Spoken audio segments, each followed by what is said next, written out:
This NASCAR race had one of the greatest final laps in NASCAR history. Here's why.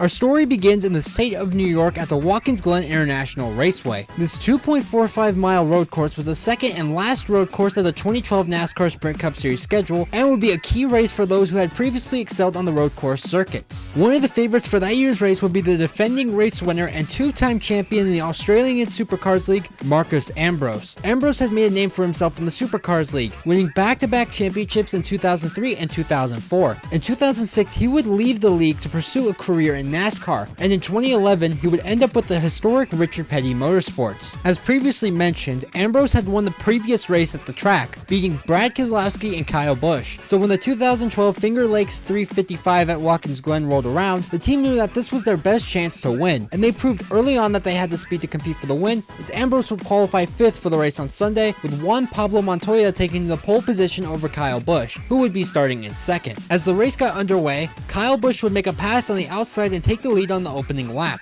He'll go on to dominate most of the race, being out front for 43 of the 90 laps in total. With 2 laps to go in the race, Busch had a 2-second lead over Ambrose in second. However, Busch had Dale Earnhardt Jr. in front of him, who had just came into the pits 3 laps earlier to take new tires, so that meant he was going to be a little bit more challenging to get around him. Eventually, Busch would get past him in the loop portion of the track, but just as that was happening, Brad Keselowski was able to get past Ambrose, and his car was really fast. As they arrived at the finish line to take the white flag, the gap between Busch and Keselowski had shrunk to less than half a second. Something wasn't right with Kyle's car for this to happen, but it wouldn't matter as this would happen entering the S's.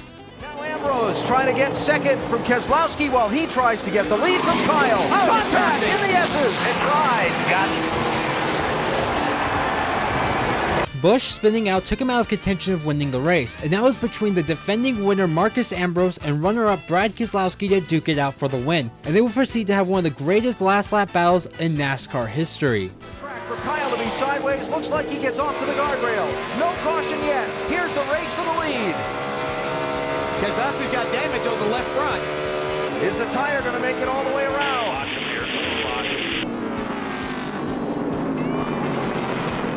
And will the 9 help him? Oh, everybody's in the grass. No, you're clear. Dig. That might have been the race right there. We'll see. No, Keselowski's slower.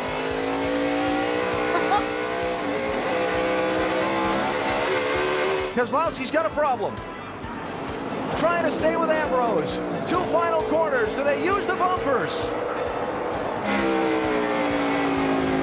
A nudge, a push. Can Ambrose save it? To the checkered flag. Who gets here first? Clear. Ambrose 9, Keselowski 2, final corner. Marcos Ambrose is going to win at Watkins Glen in a remarkable last lap turn of events.